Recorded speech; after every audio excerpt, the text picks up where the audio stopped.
Welcome, everyone. Welcome to the Board of Education Special Meeting and Workshop this Thursday, June 1st at 6:30 p.m. I need a motion to convene the special meeting and workshop at 6:40 p.m. Motion. Motion by Julia Burgos. I need a second. Second. Second by Hassan Ahmed. All in favor? Aye. Opposed? So moved.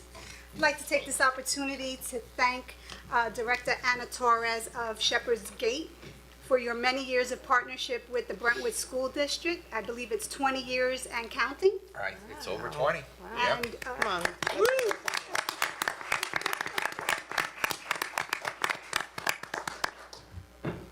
Rich, you have... All right, well, ladies and gentlemen, thank you again for being here this evening. It is my pleasure to introduce the upcoming graduates from Shepherd's Gate. Are they the best? Can we give them a round of applause? As the board president, Ms. Felix, mentioned, we are so blessed and fortunate to have a wonderful partnership in Shepherd's Gate.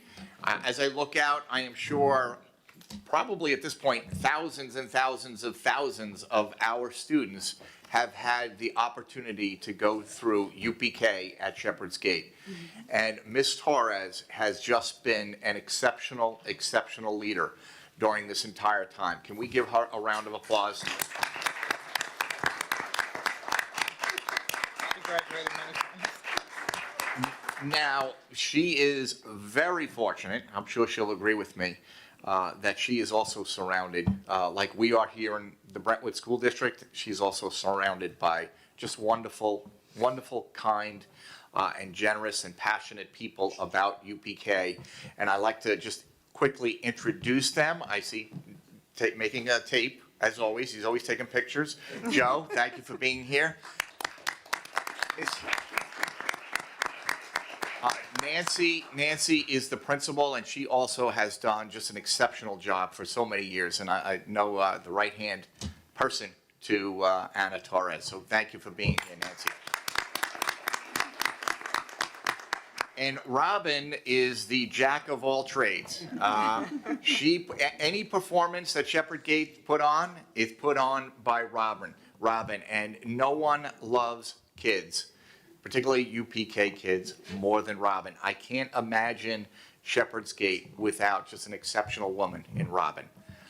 Can we give her a round of applause? And last but not least, I am going to introduce a Brentwood employee as well as a Shepherd's Gate employee. This is a woman who works from early in the morning till then comes over, works early in the morning at Shepherd's Gate, comes over to help us out here in Brentwood, goes back in the afternoon to Shepherd's Gate and works into the early evening. If you do the math, that's probably at least 12, 13 hours a day. And that is Anna's lovely sister, Marge.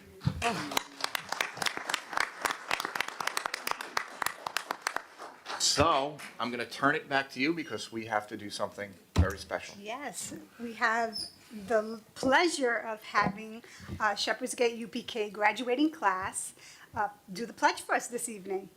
So if we can all please stand, pledge. Now we do it a certain kind of way, so just follow. Ms. Robbins, friends, I'm here. I'll take you. And look at her.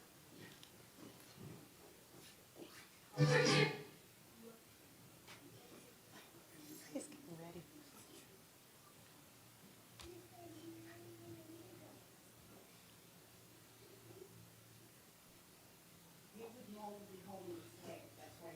Okay. Yay. That's so cute. It's the flag. Power to the flag. That's right. Good job. That's it. So in his job. There we go.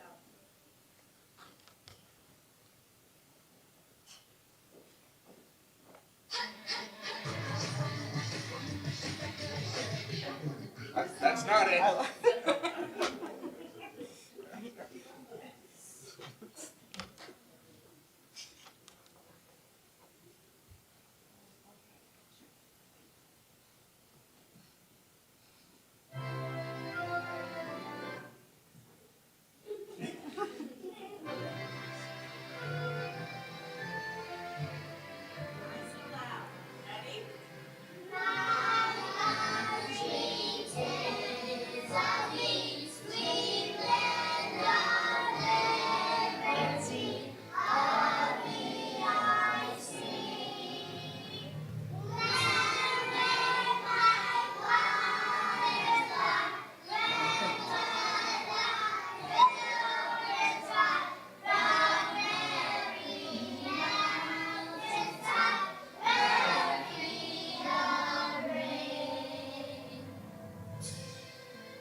to the flag of the United States of America, and to the republic which stands one nation under God, indivisible, with liberty and justice for all.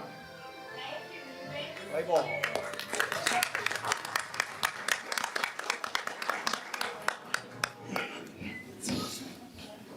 That was wonderful. Thank you guys so much. Okay. Okay. We love surprises. We thought that we would practice our graduating song that we do with our caps and gowns and the moving up song, okay? So we're gonna do that right now.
God bless you.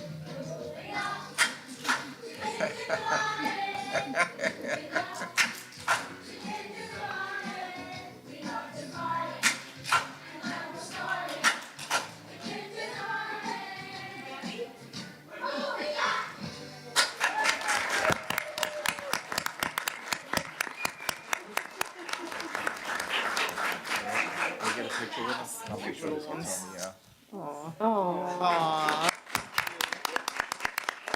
Wait. Robin, Anna, and Nancy, the board would love to take a picture with you folks and the kids. No, we'll come out there. They can go in there.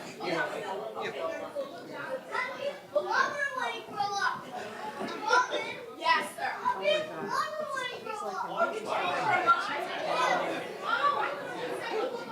A policeman. That's fine. That's fine.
I didn't know that St. Anne's has pre-K. I would love to. You will. Take student tango. You will. Remember I said that. Sooner than you think. Oh, I know so. I don't know.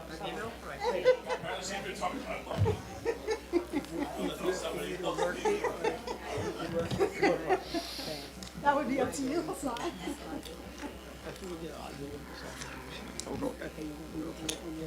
Let me drink a little water.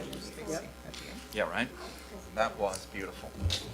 I want to see it, be able to see it. I'm probably gonna flip through these. That was, they're so precious. Yeah, we have to check. Thanks. You know, Well, it's a beautiful age for them to be able to remember all that and be excited. absolutely. In front of an audience like that. Something, We're good for it. You know where to find He did a little graduation. you got it, you pretty know something, Of course. maybe I'll, But we'll have, they're gonna take some of my People's Day kids this year. so I need to, I'll look here and I'll look down there.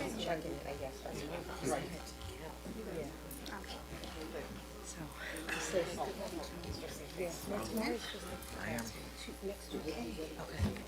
I'm not sure. So cute. I don't know if they. Oh, yeah. You want me to? I would be happy. Good evening, ladies and gentlemen. Before President Felix is going to begin, we just want to say that this is a workshop. It's for social emotional learning and all of the wonderful things the district is doing in terms of mental health for our students as well as our staff. But I did want to say, if you're here for your child, the UPK kids, we are going to, you certainly can pick them up. We don't expect anybody to wait around for that. And you don't have to be overly polite and stay around for an hour and a half. But if you you're can here if for you the want. meeting, if you're here for the meeting, wonderful. We love to see people. Yeah, maybe, you're missing yeah, this thing. you wanna, wait. Okay. Oh, Wanda's doing it. She said. What he said. Yes, they're very polite. Now they all go, yeah? Okay. Well, we know. Thank you. Thank you, Wanda. Which is not you, really. We almost. Almost. They need those Thank you, ones Wanda. on here, whatever. Both Thank you, Wanda. Wanda. Get it. What did you say to him? Yeah, boy. You say, get away now. While you're Why? What happened? Wanda told them to save themselves. Wow, it was something with the understanding. The difference, yeah. Makes a difference. So we just wanted to take a few minutes to acknowledge a very special person, not only on the dais, but in the district, Miss Stacy O'Connor. It's her birthday. And we just want to sing her a happy birthday. Wow. Happy birthday to you. Happy birthday to you. Happy birthday, dear Stacy. Assistant Superintendent Charge of Finance. Happy birthday to you.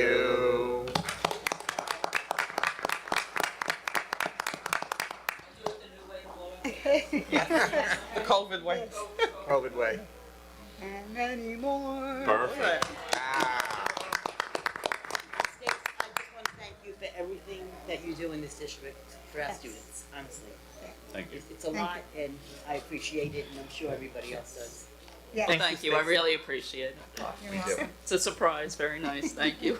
To whoever was in on it, I appreciate it. Birthdays never grow old. That's right. And we Just me. figured out you like cookies and that cake. So. Yeah, that's why you asked the other night, when I didn't eat cake. So as soon as you left, they're like, she doesn't like cake. What are we gonna do? Cookies it is. Okay, We wanna so, have some now, we're gonna have our meeting. yeah. All right. Or we can wait till the end, whatever. We can wait till the end. Yeah.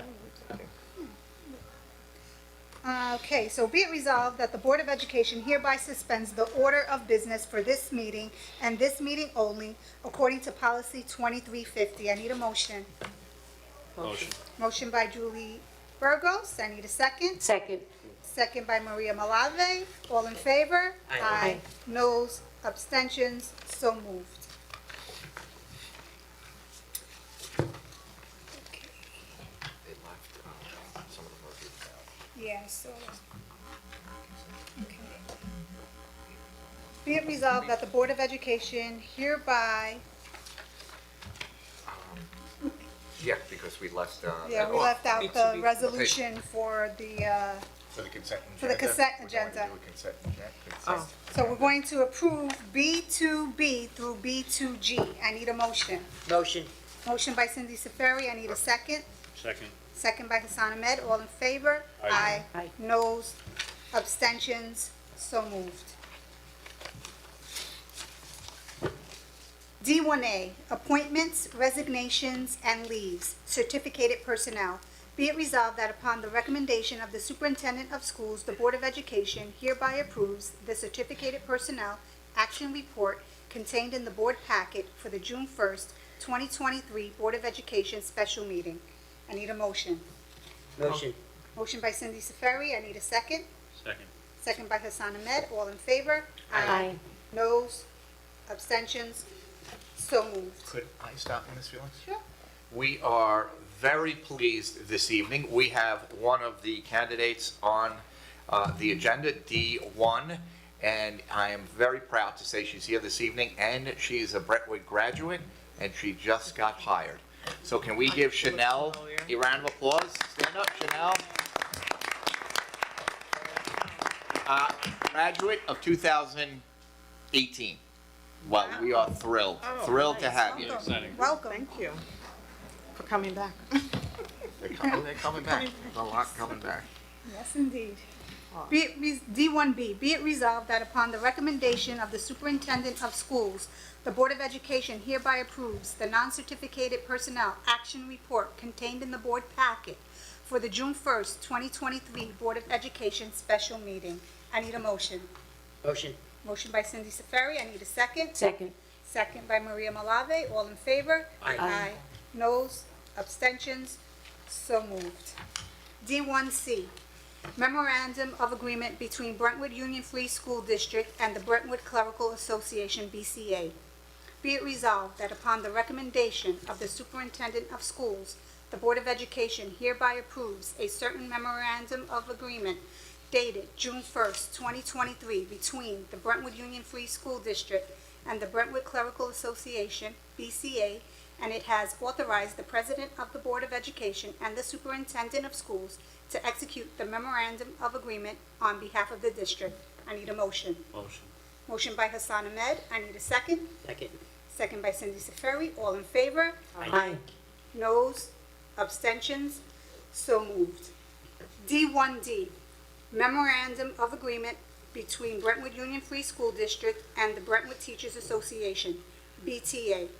Be it resolved that upon the recommendation of the Superintendent of Schools, the Board of Education hereby approves a memorandum of agreement dated June 1st, 2023, between the Board of Education and the Brentwood Teachers Association, BTA, and confirms that it has authorized the President of the Board of Education to execute the agreement on behalf of the district. I need a motion. Motion. Motion by Hassan Ahmed. I need a second. Second by Julia Burgos. All in favor? Aye. Noes, abstentions, so moved. Now we begin our workshop portion of the meeting. We have a presentation, District Mental Health Programs by Sean Coffin, Coordinator of Health Psychology and Social Work Services, and Ms. Rhonda Young, Assistant Superintendent of Special Services. You're on.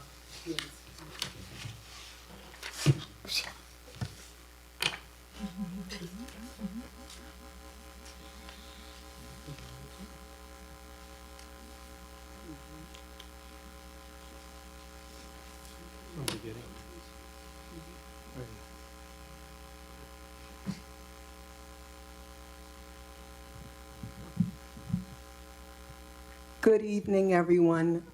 I'm so happy to be here today to go over all the mental health supports that we offer in Brentwood School District. and the social emotional learning opportunities. But I would be remiss if I didn't thank the Board of Education and the superintendent. They're making decisions every day that transform lives of children. And, you know, people don't realize, you know, the work that goes into these decisions. But I also would like to thank Ms. Ann Palmer, Assistant Superintendent of Elementary, Ms. Wanda Ortiz, Assistant Superintendent of Secondary and Bilingual, because they're at the table, and Ms. Stacy O'Connor, the birthday girl. They're at the table every day making these decisions as well. And it would behoove me to mention my staff from Special Services, Ms. April Sinise, Coordinator of Special Services Secondary, Dr. Garvin Romine, Coordinator of Special Services Elementary and Speech and Hearing. Karen Gross, Transition Coordinator. We have Assistant Coordinators, Denise Farrow and Elizabeth Sheehan here with us tonight.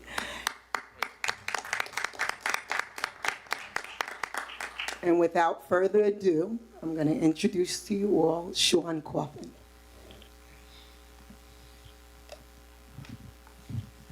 Thank you, Rhonda. Good evening, everybody. Good evening, board. Thank you for having me here. It's an honor and a privilege to have an opportunity to be able to speak on the topic tonight, which is mental health and wellness in the district. But before I get started on that, I just want to take a moment to thank everybody from the board and Mr. Lochner for attending my event last night. We had a health and wellness fair at the high school that was sponsored by the district's psychologists, social workers, and nurses. A lot of work went into it, a lot of teamwork, a lot of selflessness, sacrifice, service before self, dare I say. And, you know, I want to thank everybody that made that commitment with me back in the beginning of April. And they really, with the support of my staff, they really made it happen. So it was a great event, and I was really happy to see a lot of board members and assistant superintendents and my staff that I work alongside with at Special Services there to support me. And I also think it's a good segue, you know, into the conversation we're going to have tonight, because, you know, that's what it takes. You know, mental health and wellness and social emotional learning is a hot topic the last 4 years or so, and it's a burden for and a challenge for everybody that has come through the pandemic. And you know, it takes showing up, and it takes the help of the families around you and the students and everyone in the community. So on that note, I'm going to get into my presentation.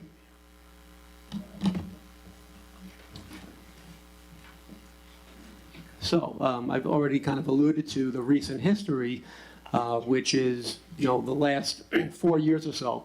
The 1920 school year was pre-pandemic. We had inclusive in-school participation. As we all know, in 2021, well, during the 1920 school year, that changed, and we all shut down, and we were on home remote teaching, and it was a brave new world and a scary new world. 2021, we came back, still in the height of the pandemic. We were on hybrid and/or remote instruction. 21-22, we were still transitioning back to full-time in-person, and students that were medically cleared by a doctor were afforded home teaching due to pre-existing conditions. And this past year was probably the first year in a while where it started to feel a little bit more like a normal year, a return to normalcy. So a brief overview of the impact as children returned to the district. Increases in symptoms and diagnoses of anxiety and depression, increases in suicidal ideation, school avoidance, and social withdrawal, more families requesting and receiving home teaching due to a mental health diagnosis, loss of learning, a lack of exposure for our younger children in the district to pre-K and nursery programs, which set them back, an increased need to provide building level counseling upon, and this is non-mandated counseling, to students who do not receive services, an increase in the request for 504 accommodations and initial referrals to CSE, and an increase in the request for psychiatric evaluations and the number of students requiring specialized intensive educational programs with a psychiatric component built in. So that's, kind of where we had arrived leading into this year, and a lot this year. So, where has that journey taken us? Where are we headed? Where do we go from that point? So I want to take a moment to kind of get down to the foundation of things before we get into the programs. And I reference here Maslow's hierarchy of needs.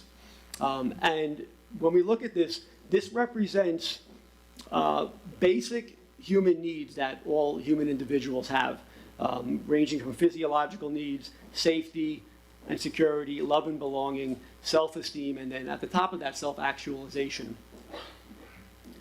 So how does that apply to a school setting?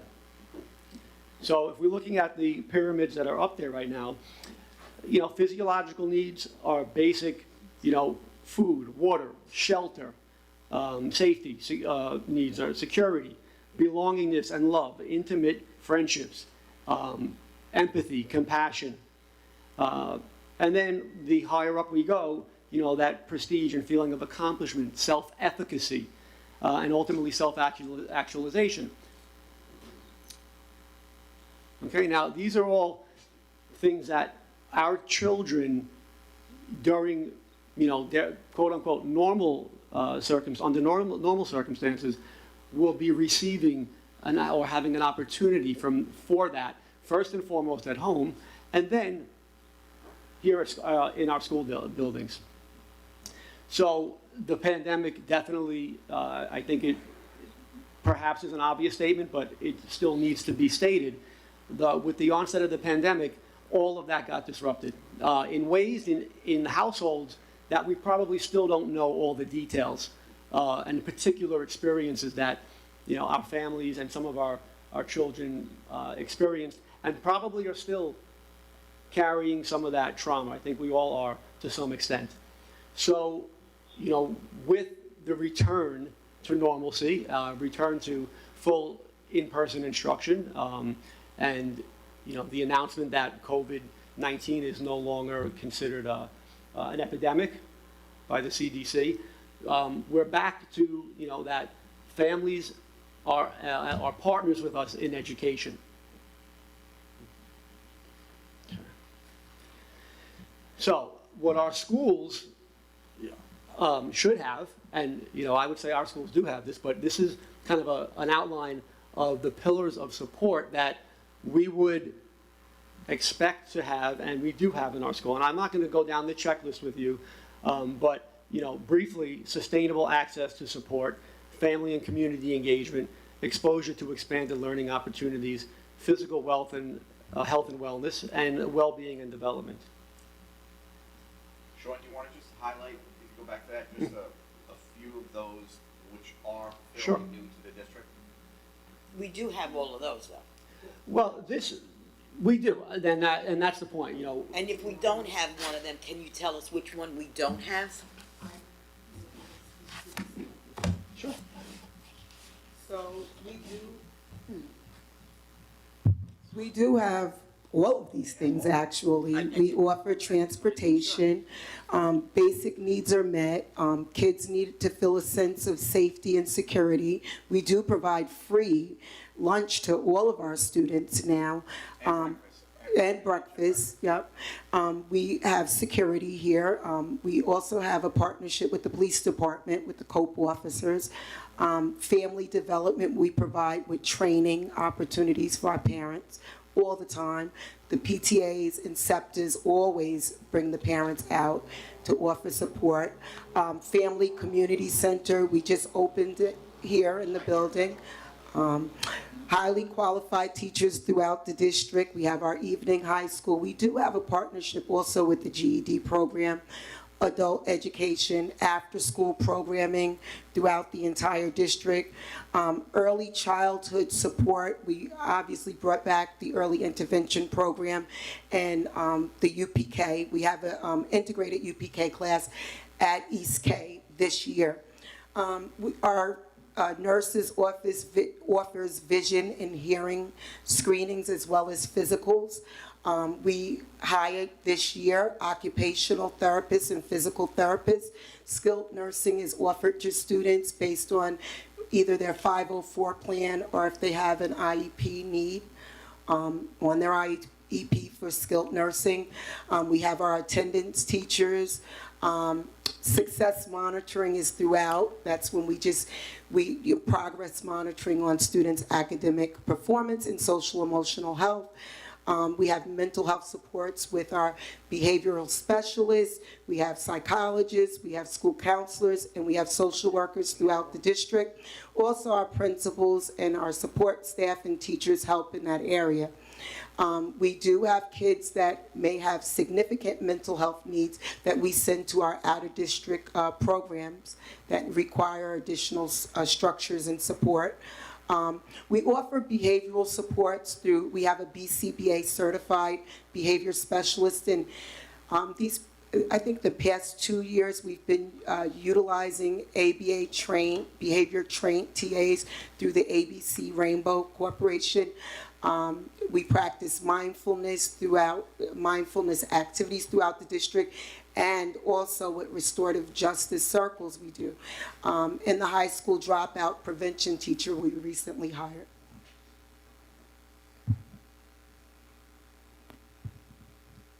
Thank you. Okay, so a common theme you'll see through this conversation is pyramids. So, I opened up with the Maslow's hierarchy, and that's in a pyramid model. But a lot of what we do in the school district, and districts across the country, is employ tiered systems of intervention. And this model, this framework, really applies to academic intervention and support, behavioral intervention and support, social emotional intervention and support. And nowadays, even to the need for mental health supports. And so this is, the district has AIS committees, MTSS committees, formerly known as RTI committees, and they're, in place to be responsive to the students' needs for intervention. Okay, this is just, sorry. And this is just an example of the first. The pyramid was an example of tiered interventions around academics, and this is more in line with behavioral supports. And, for example, tier 1 supports would be school-wide behavior systems and expectation, positive reinforcement for all students, consistent consequences for expected behaviors, consistent consequences, positive and, when necessary, redirective. Then tier 2, there's additional supports and interventions that are taking place, and those are outside of the basic classroom and building level interventions, which in a second we're going to talk about the universal supports. So we'll take a turn to the universal supports, please. Well, I'm going to get into that.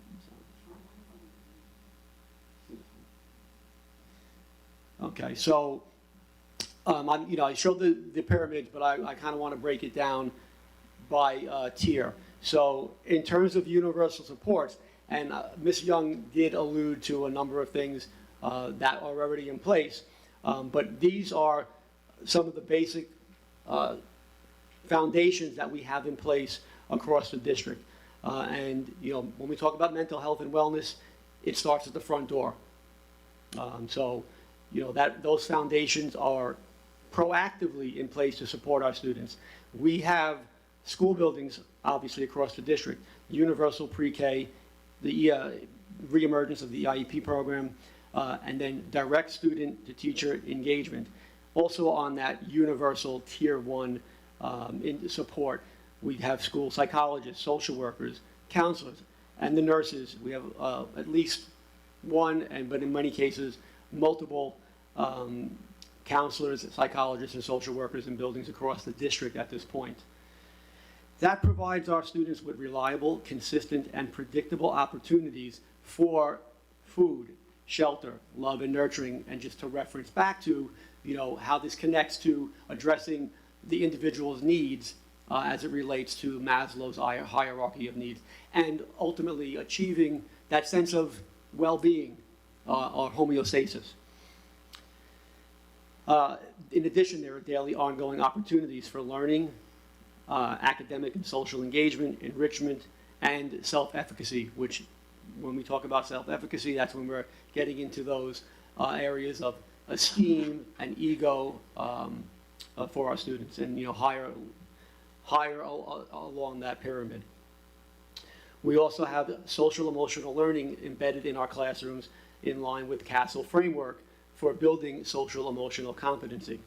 Another program that Ms. Palmer is more familiar with, but I will mention, is the Too Good at the elementary, restorative practice at the secondary level, calm classroom, and extracurricular activities, sports, and clubs.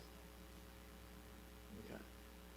So again, this is the model for social emotional learning and the framework for what we're building in to our classrooms when considering the development of our students' children's character, self-awareness, self-management, social awareness, relationship skills, and responsible decision-making. Don't talk about this. Yeah, okay. And you mentioned it as well. Okay. The district also has line-wise crisis monitoring, and that's a way for us to monitor student activity on the electronic devices and internet activity that we provide them with.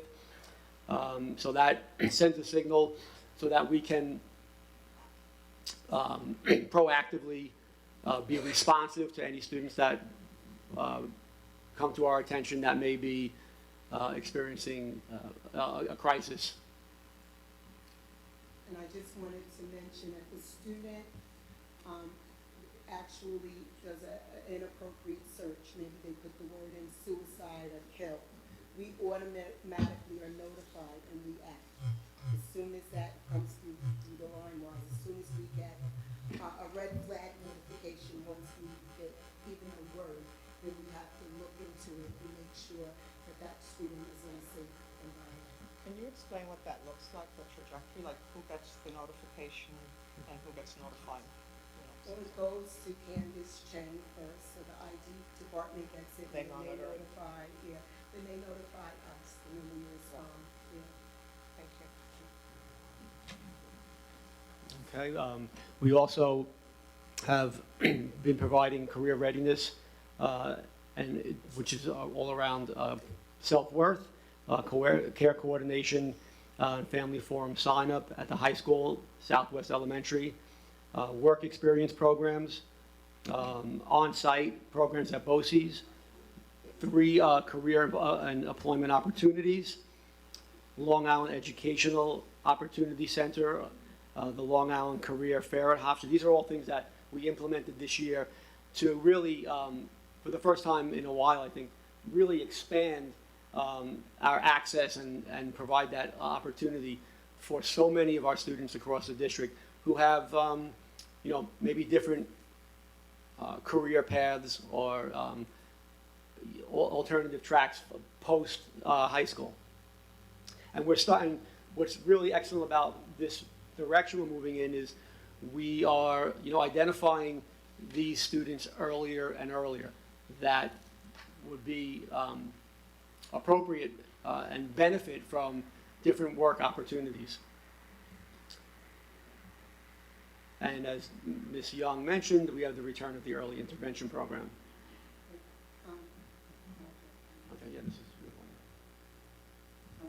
one.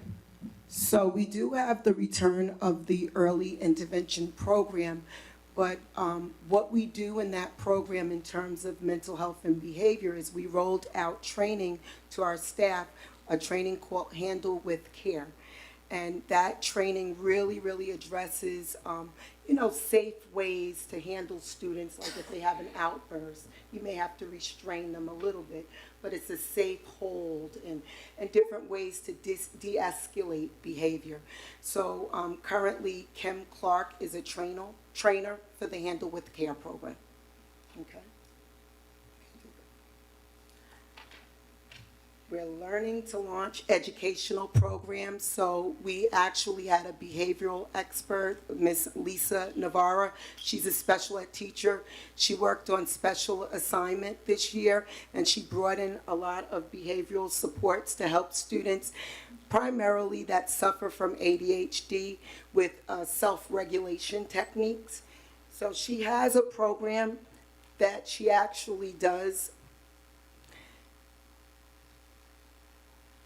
She has her own private program, but she was able to provide the program in district for no cost to the district, but while she's been on special assignment.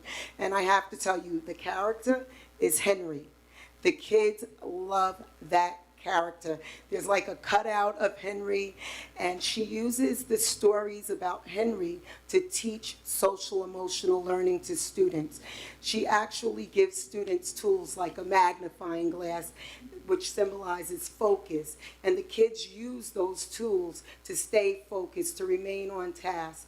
So, I mean, this has been really, really good. She also rolled out training to staff, and she provided those supports to the UPK facilities.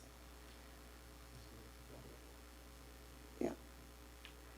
So we also have the unified basketball team.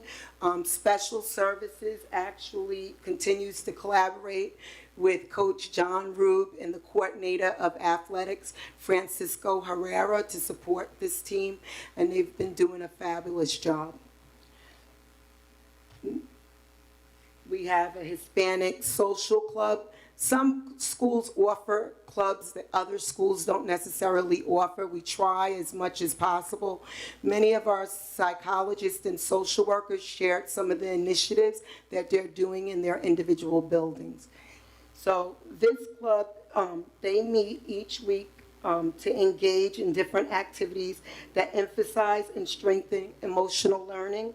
Scholars have an opportunity to connect with peers, socialize in structured setting, and the club meets in the spring every Tuesday for 9 weeks after school until 3:45. Project Semicolon was brought in back years ago by Sharon Littman at the high school, and it's typically a district-wide initiative to provide support to students that lost a loved one. The Friendship Club, that came in, I think it's been about 3 years now that the Friendship, was it 3 or 4, right? Longer. 4? I think when I retired. Longer, I don't remember, but I know we brought it in. 2016. 2016. And you want to know why Miss Eileen Felix knows? Because she was the person behind the scenes that pushed for the Friendship Club to come into the district at our academic advisory. So we did get it in, and I'll tell you, they're doing great things.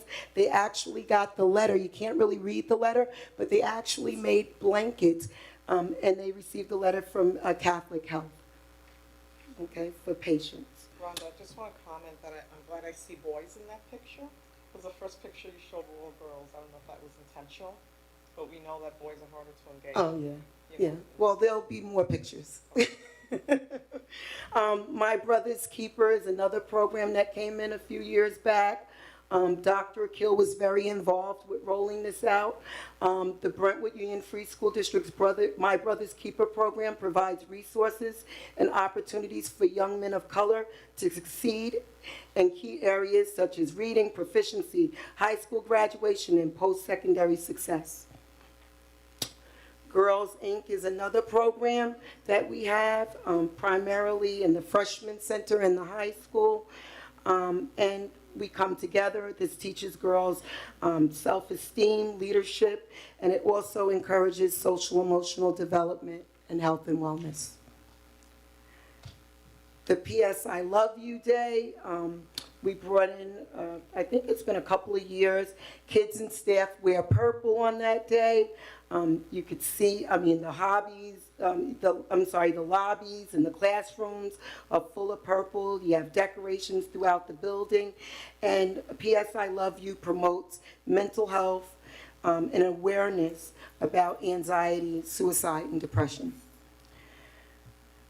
Don't Worry, Be Happy is another program. It started last year, and it's a mental health and wellness club which offers support and education and techniques to help others be happy. We explore music, art, fitness, healthy lifestyles, and many other ways to promote positive mental health. The Beautiful Me program also came in. It first started by Miss Lindsay Mayrick. It's primarily for young girls, and it's a self-esteem booster. So this club is all about girls feeling good about themselves and promoting, high self-esteem. And that spread across many elementary schools. We have a few slides of the clubs, and if you look at the Beautiful Me, they actually opened it up to all students. The Hope Club is at Oak Park Elementary School.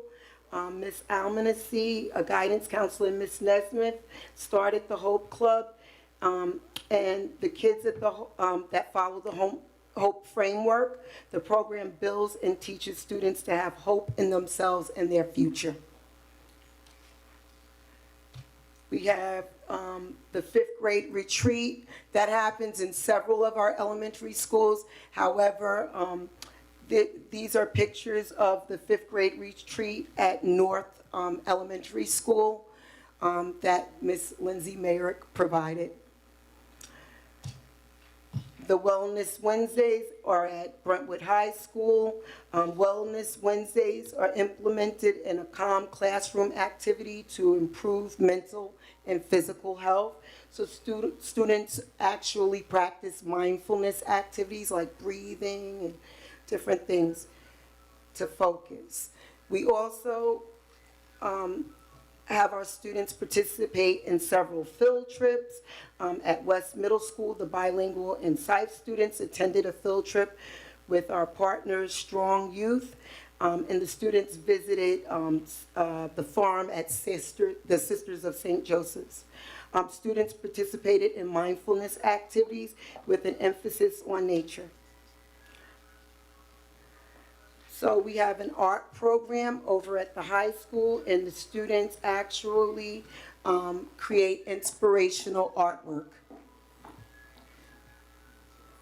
We had a Mix It Up day at the high school, and the students had to sit with students that they didn't know, and they had to kind of like be in a situation where they had to be in an uncomfortable situation to start conversations with students they didn't know, to kind of like break the ice. And there are kids in the cafeteria often that sit alone, so this really kind of helped them start initiating conversation with those shy students in the classrooms. There are several initiatives at Brentwood High School. We have art therapy, ecotherapy, push-in services. The superintendent's conference day presentation was on strategies for the Zenden, a collaboration with emergency and inpatient mental health care. Here are a few pictures of some of the activities. We also have a Unity Club at North Middle School. And the Unity Club is kind of like it promotes healthy discourse, and it includes all kids. Raising awareness, we celebrated differences. We brought awareness for visual and physical impairments, Down syndrome, hearing impairments, autism over the course of the 22-23 school year. It was so wonderful to hear such wonderful stories throughout the district.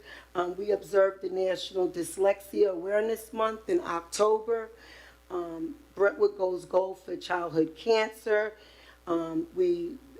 First annual autism walk.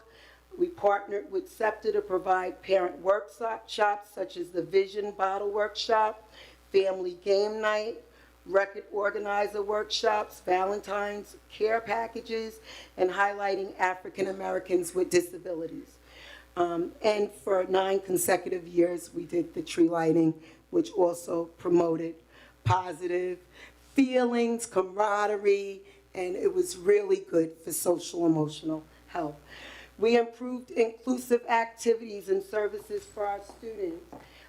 We implemented sensory playgrounds. We continue to provide at-risk services in speech and counseling prior to a new referral. We incorporated behavior specialists to provide strategies to support students and teachers. We increased our students' use of assistive technology to foster independence. We expanded the extended school year to kind of like for kids to be able to keep up with their skills so that they won't regress, which would contribute to poor mental health. We purchased flexible seating and resource rooms at North Middle School, West Middle School, and the Freshman Center. We installed sound fill systems into our level E and level 1 and level 3 classes. We introduced the consultant teacher services for ELA grade 10 at the high school. We purchased the Sunday reading system to help support struggling readers.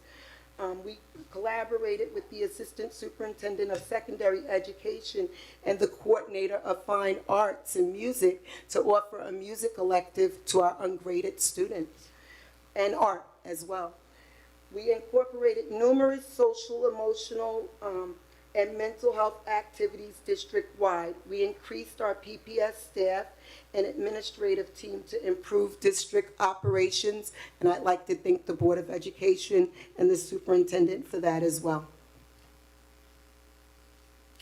Our Health and Wellness Committee actually created a calendar, and our nurses are involved in that committee, as well as our food service workers, and we're so happy that they did this. They offer recipes and exercise to the community. Yes. Yeah. A lot of these things we talked about is happening in multiple locations across multiple buildings, but also there are numerous mental health and wellness calendars across the district. So, many schools have created health and wellness calendars. They've had health and wellness events based on the calendars. I had a committee over the summer that created a district-wide health and wellness calendar. So, again, I just want to really revisit and emphasize that, not only does it take the community in a village, but here in Brentwood, that's happening. Everyone is picking up and, taking ownership and making it happen, from the lunchroom to the boardroom. So I just want to throw that in there. We do these in Spanish. We're working on it. Actually, Ms. Argueta was already assigned to translate it, but it takes time. We're going to send it out, though. Yep, we're going to send it out. So we offered training for our UPK staff. The Assistant Superintendent of Elementary and Ms. Ann Palmer provided training to all the CBOs, and they also focused the training on behaviors, providing support to the teachers to help them, because we are trying to decrease the number of new referrals to special education. So I think giving them the strategies and the tools to help them mitigate the behaviors would be very helpful. So I'd like to thank Ms. Palmer for that. Okay. Help Focus Me. We provided professional development workshops for grade 6 special ed teachers to help them handle students better and better provide strategies for students with ADHD to help them self-regulate their behaviors. I'm sorry it's so warm in here.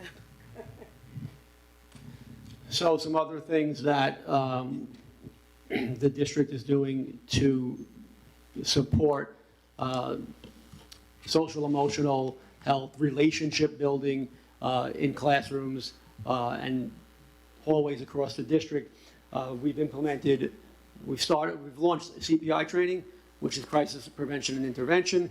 I personally am one of the certified instructors in the district. So it's a big undertaking, but this year we started with some of our out-of-district bus matrons to assist them with supporting our students in out-of-district placements.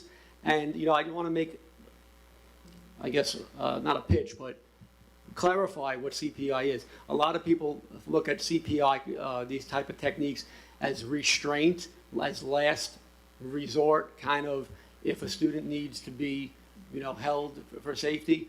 It's really not that. CPI training is all about care for the client, care welfare, support, non-harm, and 95% of what we train with CPI is so applicable to the classroom and everything we do around the school buildings, because it's about the dignity for the student.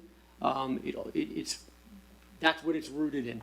Empathy, non-judgmental intervention, de-escalation, you know, using body language, verbal strategies. So, you know, we're looking to launch this to the next step in the upcoming year. And, you know, I'm excited about the opportunity to get more staff involved with that. Before you go to the next slide, another thing that I just wanted to express, I don't know if they can hear me. Yeah. The other thing is that there is now, and I know you probably read that if a special education student is restrained for any reason, we have to give 24-hour, like same-day notification to the parent. The staff member that restrains that student has to be trained. So CPI is the training that we would like to roll out, because there are certain basic goals that our staff members would need. Like if a student is running out of the building, because we do have students that run out, it's very important that the staff is trained to be able to you know, hold that kid properly. Because if they do it the wrong way, then I think it's a liability issue for the district. So, yeah, I mean, there's a lot of things we could probably unpack in this presentation. This is one that is kind of close to my heart, so. Thank you for indulging me for a couple extra seconds there. Yeah. So in every building, let's say elementary, I know you have a higher level, second level, but in every building, including elementary, there's at least one trained person. No, that's why I stressed it. We have to train. Right, because This is you never something. know if someone, somewhere, something happens. Yeah, I think we have to have more conversations about how we want to implement this, who we want to train. You know, we'll have to identify certain groups and, you know, assimilate it into the mainstream of what we do around the district. And again, I can do this training without doing any of the nonviolent physical intervention techniques.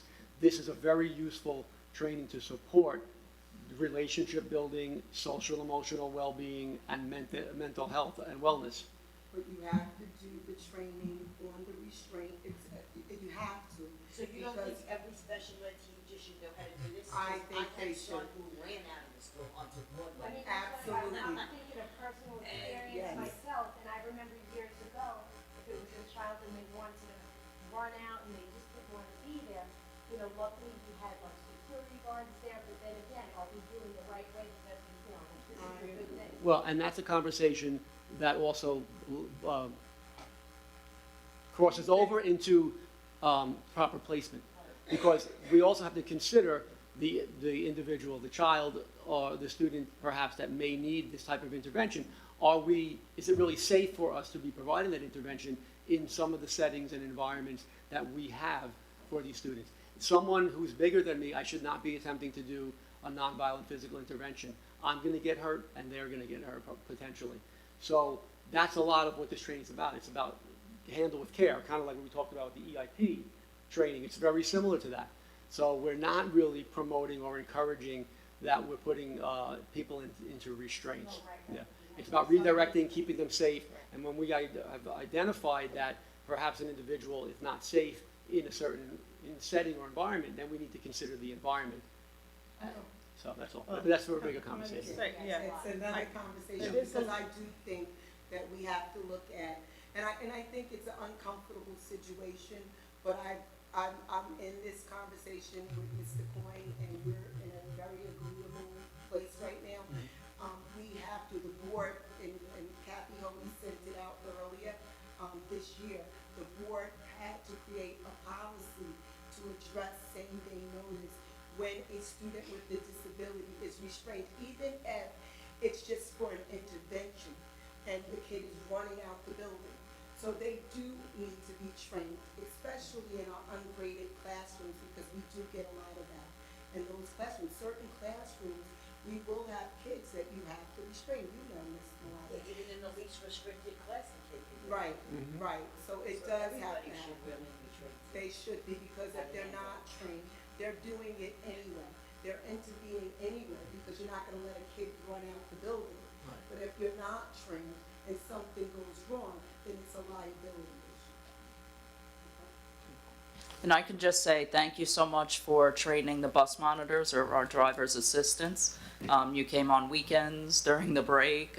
We have a lot of, bus monitors, and the class is only a certain size that you can train. But it's been extremely well received. Any meetings I have with them, they're so pleased that they went through that training. And I know it was only a small piece of it. There's so much more to it, but it really has helped us control behaviors on the bus. So thank you. Well, thanks. I appreciate the feedback. That was all.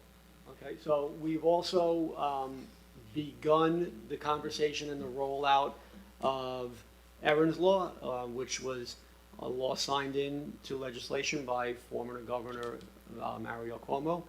And it has to do with childhood sexual abuse. And the obligation, the legal obligation of districts moving forward to provide education to students K through 8 on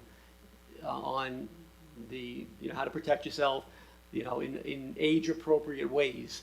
So this year, last year we had a presentation to the principals. This year, the psychologists and social workers on Superintendent's Conference Day did a presentation, kind of rolling this out and making staff familiar with the legislation, what our obligations are, what our next steps are, and we took the opportunity at that time to review what interventions, identification and intervention systems we have in place already regarding students who may be at risk for harm or abuse. Okay, so we're still talking, and at this point I want to say we're still talking about universal supports, kind of the building level, classroom level, what's in the package that we provide to students that come to our schools, and we've talked about a lot already. So this is, I'm bringing that up because we're about to transition into, the secondary, but, to kind of start capping it off, at the universal level, we do have support staff, psychologists, social workers, and guidance counselors, and I would even put nurses into that group that are providing support to the basic day-to-day needs of our students across the district. And, it's a shared responsibility, and a lot of teamwork and collaboration goes into those particular groups, working together in the best interest of students. And when you get a chance, because we're not going to go through all of those, but really look, I'm going to send you the slides, really look at the differences, because the school psychologists have to do psychological testing, psychoeducational too. So they're required to do testing, they're required to do reevaluation, sit on committees. So it's a little different. We do have the social workers sitting, but not as much as the psychologists, because they're required members on certain CSE meetings. So their work is a little bit different, And I think that that's a challenge that we face in the district because of the difference in the work that the school psychologists do.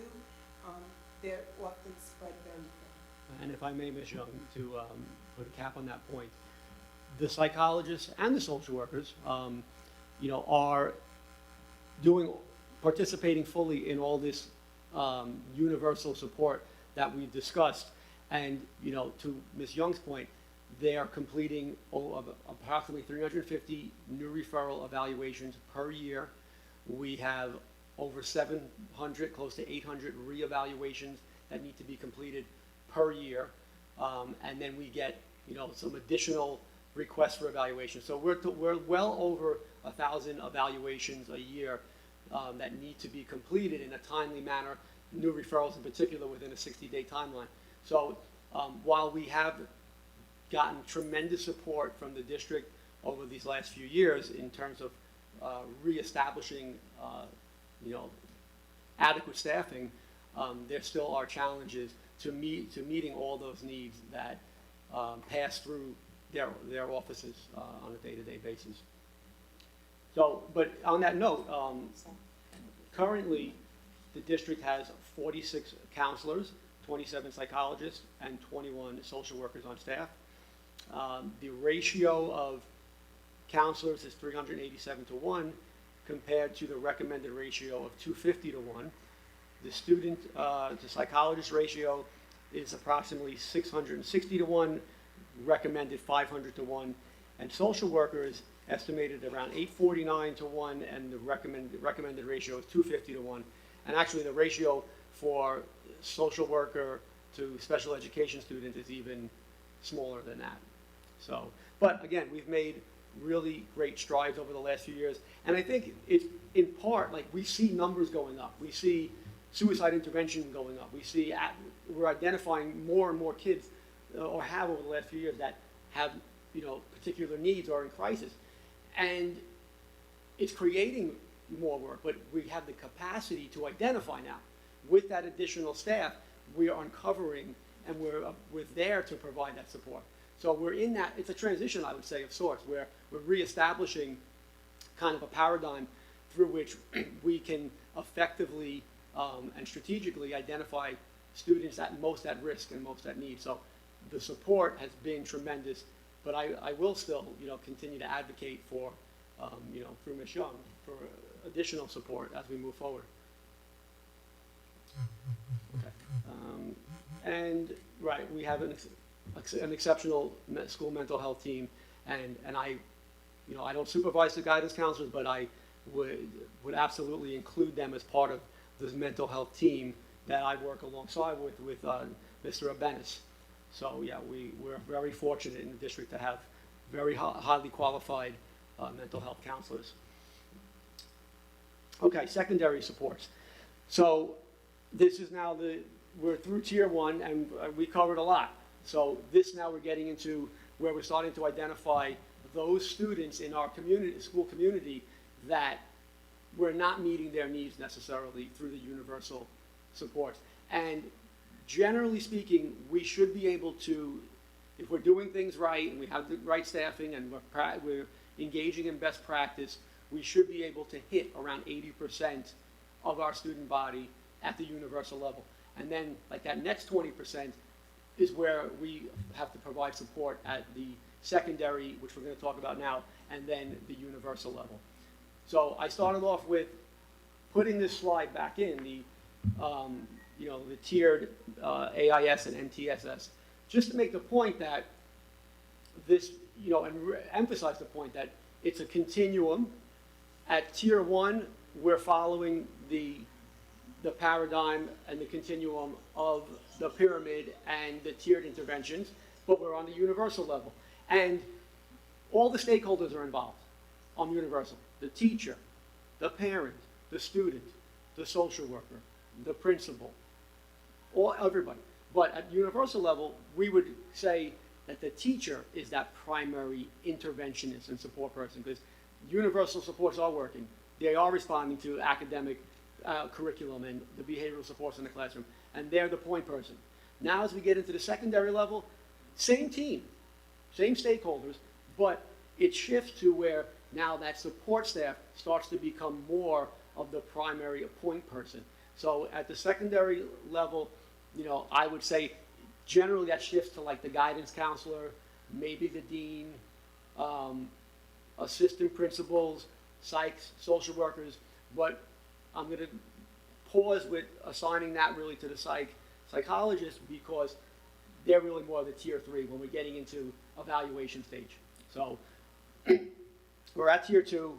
We're still following this paradigm. Each building has a crisis intervention team that is made up of administration, psychologist, social worker, guidance, and the school nurse.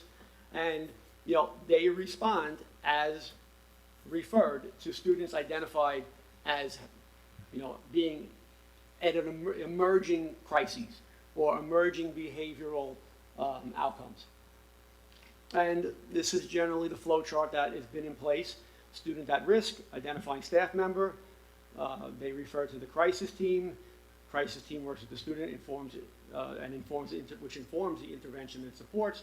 And then the postvention, which is critical at every level, and that's the piece where after we've supported the student, we want to come back and revisit and orient ourselves to what happened and what did we do well and what didn't we do well, you know, and to ensure that we're being responsive and not reactive to our students' needs. So this is a 4-year comparison of suicide, the number of suicide interventions. And as I noted before, you know, between coming out of COVID and the increased staff where we do have the capacity to help and identify, our numbers have really shot up. Back in 2018, we were at 134, and that was a pretty consistent number, you know, prior to that. 2016, 17, 18, numbers were around low 100s to at most like 130, 135. 2019, the number went down, but that's skewed because we shut down in March. So we can't really rely on that as a number. Then in 21, the number went up from our norm, but think about it. A lot of kids were on remote instruction or hybrid. So we still weren't feeling the full impact of, you know, we used to say that year, we don't know what we don't know.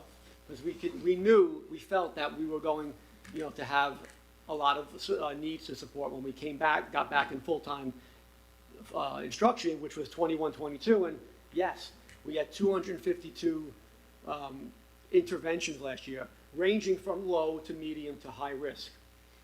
I would say this year, we are going to come in a little lower than that. So it's too early to say that that's a trend, and I wouldn't say, well, things we're doing are working, and that's why the numbers are going down. But I am thinking that we are moving in a direction of reestablishing that foundation, building that relationship, that sense of community and home in our school buildings to support students and their families. And you know, we'll continue to see improved health and wellness as a result. Okay, child find monitoring. So if a student does have a mental health crisis, it can be low, medium, or high. If they go out, we send them out to like for psychiatric support. When they come back, we are identifying them with a green dot on eSchool so that we can ensure that we are monitoring. Under Child Find, we have an obligation to identify, monitor, and refer as needed students suspected of having a disability. So we don't jump because a child may have had one incident to, okay, we're going to evaluate, but they're on our radar. So we're being proactive and responsive to that student's needs. I'd like to thank Dr. Ramos and actually the registration department because they worked really hard on creating a child find procedure with our office. We collaborated, but they actually wrote a really nice procedure up so that when kids go out and they're hospitalized and they re-enter, we're able to code that kid correctly. And now everyone knows what to do. They know they have to pay attention. So the building principals were trained, the guidance counselors were trained on child find, They all look, when they see that green dot, if a student's grades go down, we know to pay attention and to get that student the services that they need. So it's really good that we do that. Everyone has the 988 number. If you're in crisis, the National Emotional Support Hotline.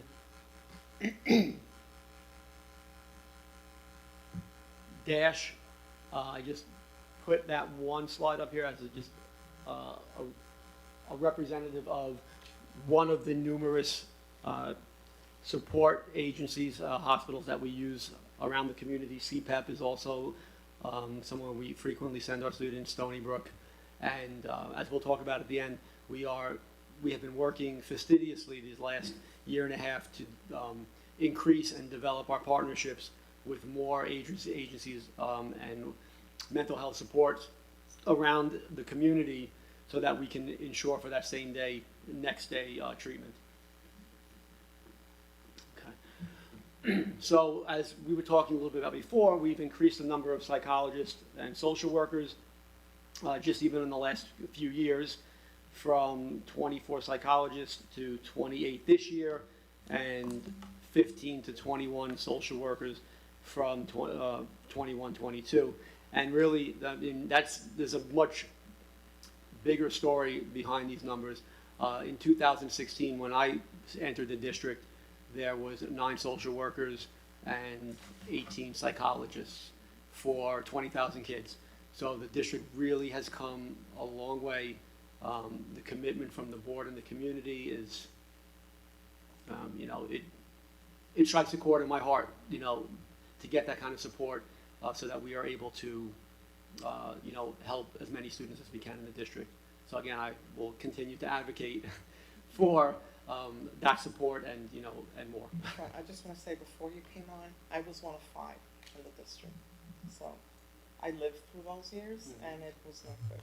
It was not good for us, it was not good for our students and our community, so I'm really, really a strong advocate as well of increasing our assistance for our students, and it also increases assistance for staff. That teachers also have, staff that they can rely on for help when there's an issue in the classroom. So, thank you. Now as we all know, we're in a pretty good space financially, right, than the years past.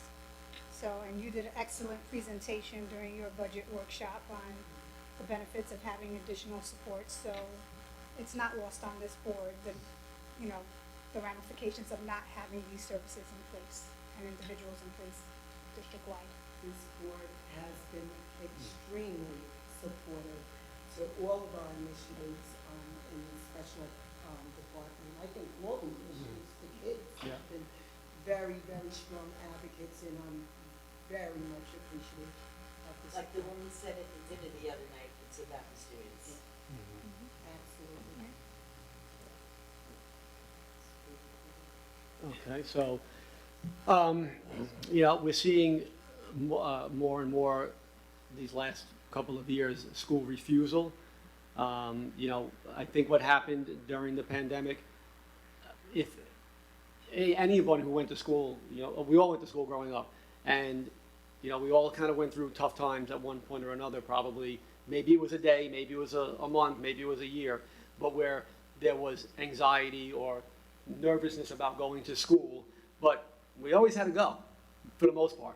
And then the pandemic hit, and we didn't have to go anymore. Everyone got to snuggle up in their homes in a very safe space for them. And what we've seen transitioning back, I think a lot of children who prior to the pandemic toughed it out, and soldiered through, that it's been increasingly challenging for them now, having kind of found homeostasis in the comfort of their homes and the safety of their homes. And guess what? I have access to my education also.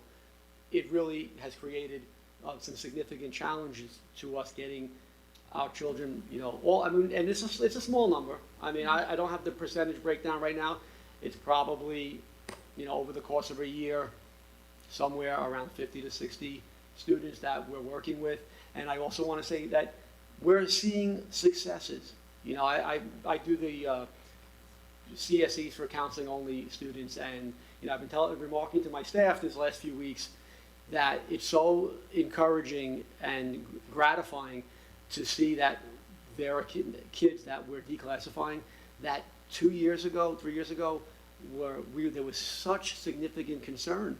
And you kind of said, are we ever going to be able to help this child find their way through? And their parent too. But, again, with that relationship, that we cultivate with parents and that trust that we build and the capacity to provide even resources or direct them to resources on the outside, we're finding that, yes, they're coming back one at a time. It seems like once a week now I'm hearing a success story. I just got off the phone with a father yesterday, and he was so happy and so proud of the district, and, his child is flourishing right now.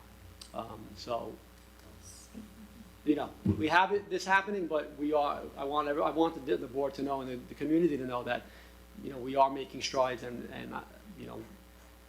we're gonna get through this. Thank you for sharing that. It's important.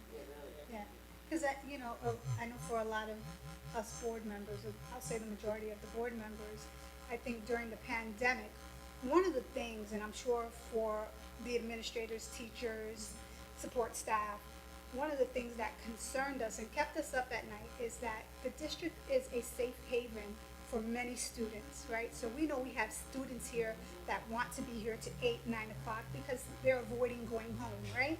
So when the pandemic struck, it's like they no longer have that support. So what is gonna happen? What is it gonna look like when they come back? So we needed to have these supports in place when they came back because we don't know we do know, but what some of our students are facing at home, and not to have the district open to them during that time just magnifies, the importance of it. It led to a considerable amount of depression because like you said, we have a lot of kids that are still struggling to re-enter school. Right. And we actually hire contracted providers to offer transition support.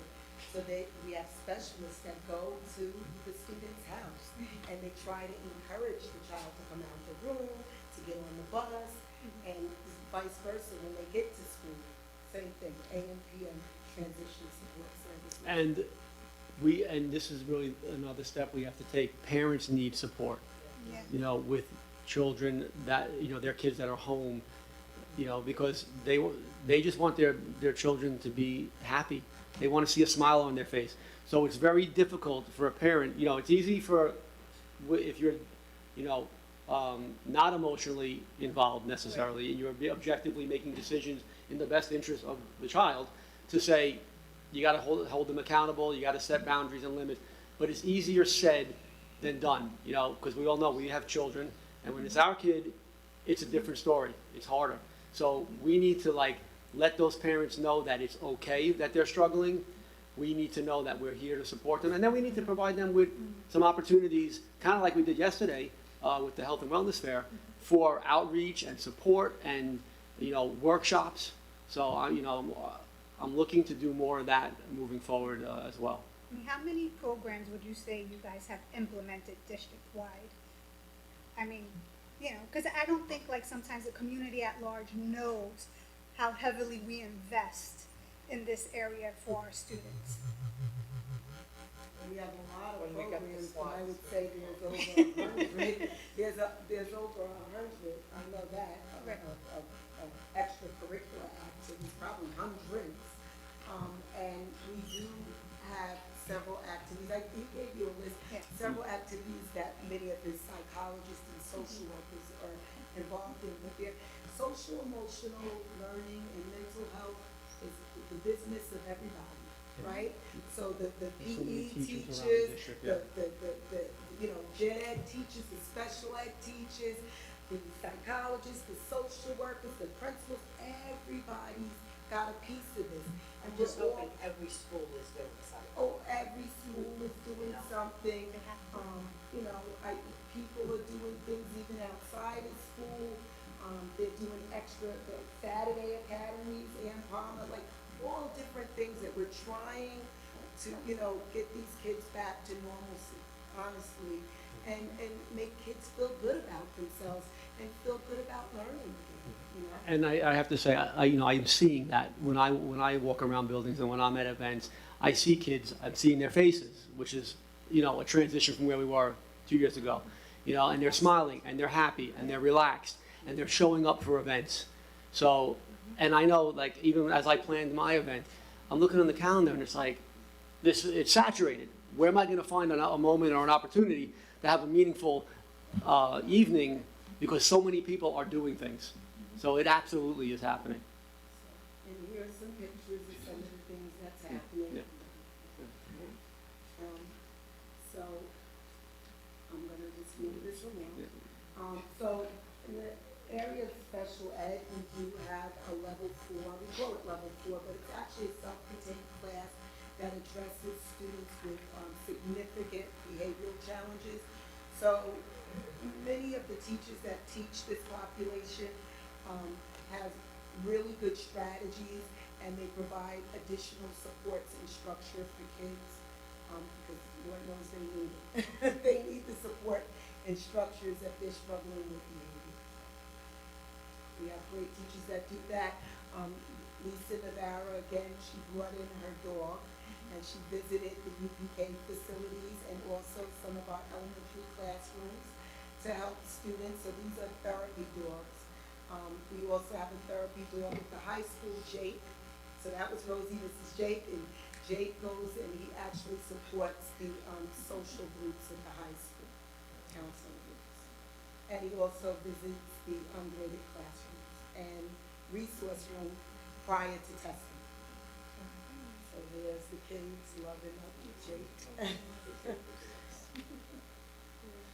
Okay, next steps. So I've been busy working. I learned about a grant earlier in the year to increase diversity in the mental health field. And I started writing the grant, but I just ran out of time, and no one really had time to work on it with me. But then Dr. Leone actually got a call from Long Island University, and Kathleen had reached out to me, and she says, we need one more school to participate in this project. And I said, I already wrote it. She says, I only have 1 day to submit. I said, but I wrote it already. So I can give you everything that I wrote, and we actually got the grant. So what is the grant? So actually, the purpose of the grant is to increase diversity in the mental health field. So what we'll do is we'll have students, graduate students that are pursuing a career in social work or school counseling. They'll come in and they'll do their field work with us, but we'll get to pay, well, through the grant, for students seeking a graduate degree in social work or guidance or school counseling. Will go to school for $500 for their master's. So, and hopefully we can hire them in Brentwood, so that's the whole thing. So we're preparing them, and hopefully we'll be able to hire them to support our students. That's amazing. We're also working on a partnership with PM Pediatrics, Northwell Health. They can no longer take an additional school, but PM Pediatrics would like to, partner with us to offer crisis support. So many of our parents struggle with health insurance coverage or just to get an appointment. So if we do establish this partnership, we will be able to provide support to students for up to like 4 to 6 visits until they can find a doctor. They'll also try to help the parents with insurance, and they're willing to accept the insurance that the parents have to continue to provide services. So this will give us wraparound support. The students need it. In many cases, we're providing social, emotional support during the school day, and then the kids go home and there's nothing. So we want to provide wraparound support so that there's a continuum of support, and also training for the parents. PM Pediatrics will offer that as well. And just lastly, it's also an area that we do need support, not in the building, but we do need that wraparound because we have to differentiate between school-based counseling and mental health counseling and therapy.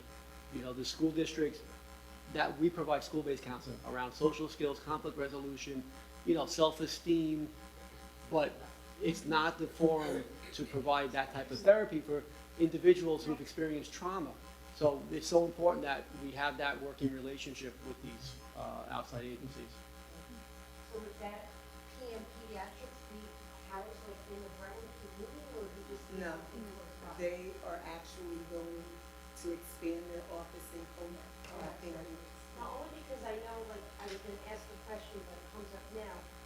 We have all of these resources, and I think like elementary, but a lot of times, I don't know if we're in a better place with outside counseling and resources, because the parents would be waitlisted. Meanwhile, we knew that our kids needed the help, and so this would then, Yes. you know, we know that they're gonna accept our kids. 'Cause Yeah. it's still, it's not just Brentwood, I think it's all over, that kids, younger children especially, it's hard to find. I think so too. Do they take up to the age of 18 then? Yes, they do. So then that would cover everybody. Yes. I'm very excited about that partnership. And I just wanted to say, Brentwood School District, we got our challenges, Maria, take a but look at that. we're raising one star at a time. And I hope we continue to go together. Thank you, thank you, thank you.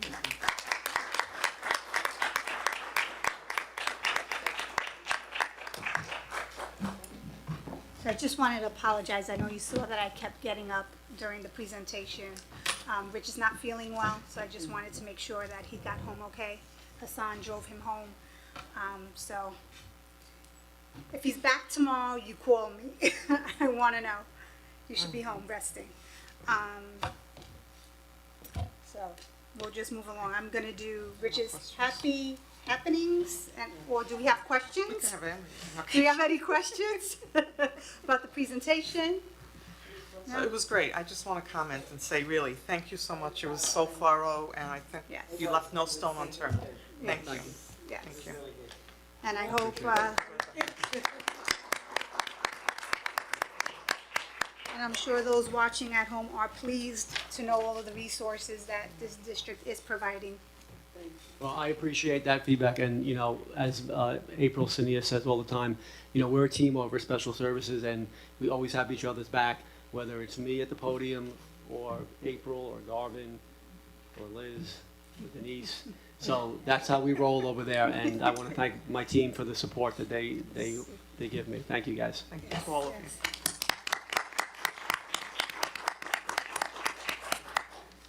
I know I don't sound the same as Rich. I'll try to do it as vividly as he would. Congratulations to Cindy Safiri by the Nassau Suffolk School Board Association for her outstanding school board service to the Brentwood school community. If you know Cindy, she is at every event cheering on our students and posting live videos of her support on Facebook for all to follow. Thank you.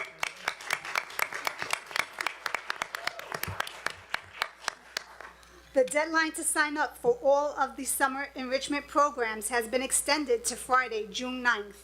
View all available programs and get links to applications at www.bufsd.org/summer. Parents who need assistance completing the applications can come to the administration building anytime between 5 p.m. and 8 p.m. tomorrow, Friday, June 3rd. Spanish translation will also be available. This year's graduation will once again be held as an evening celebration. The graduation ceremony will begin promptly at 4:45 p.m. on June 23rd on the high school football field. To honor all our graduates and their families in a dignified and celebratory manner, we will be distributing 3 tickets per graduate this year after graduation rehearsal on June 22nd. Only ticketed guests will be allowed on campus. We have enhanced our equipment to ensure an enjoyable live stream of the event, which will be available on the district website for all other family members who are unable to attend. Traffic builds up, so please carpool if you can and come early. Gates open at 2 p.m. Questions? concerns? Go ahead, Garvin. Sorry. President Felix, it's Friday, June 2nd, 5 to 8, they could get support. June 3rd, tomorrow. Tomorrow. What are the times again? Between 5 PM and 8 PM tomorrow, Friday, June 3rd. I got a lot of parents asking, so I Yes. Tomorrow's the second. Tomorrow. Sorry. It should have registered while I was reading it, right? Here in Thank Edmond, you. right? Here at admin, yes. I don't, is there a Parent Square message that went out? Is there a Parent Square message that went out? Okay, And that goes out in Spanish also. in dual language. Okay. Can we just make sure it says June 2nd, not June 3rd? Okay. So it went out already and it's going out tomorrow? Or is tomorrow the first time it's going out, or it went out once? Right, but the parents are being notified tomorrow? Oh, okay, That's what I want. all right. Thank you. Is it possible to send out another Parent Square this evening? That's what I think she said. All right, thank you. Can I just, yeah, Parent Square works, you know, a lot of, you know, I had a literacy workshop and I know we were able to send it out. I had like, the numbers increased a little exponentially. We went, it's not a lot, but we went to 26. We went from 6 to 26. And all of the parents were notified through Parent Square. And they were so happy that they were able to be informed. So, thank you. Any other questions from the audience? Comments? No? I need a motion to adjourn the special meeting workshop at 8:18 PM. Motion by Cindy Safiri. I need a second. Second. Second by Julia Burgos. All in favor? Aye. Aye. So moved. Good night, everyone. Oh, There's cookies for Stacy's Cookies. birthday. Come say happy birthday to Stacy. Because usually I get up and walk.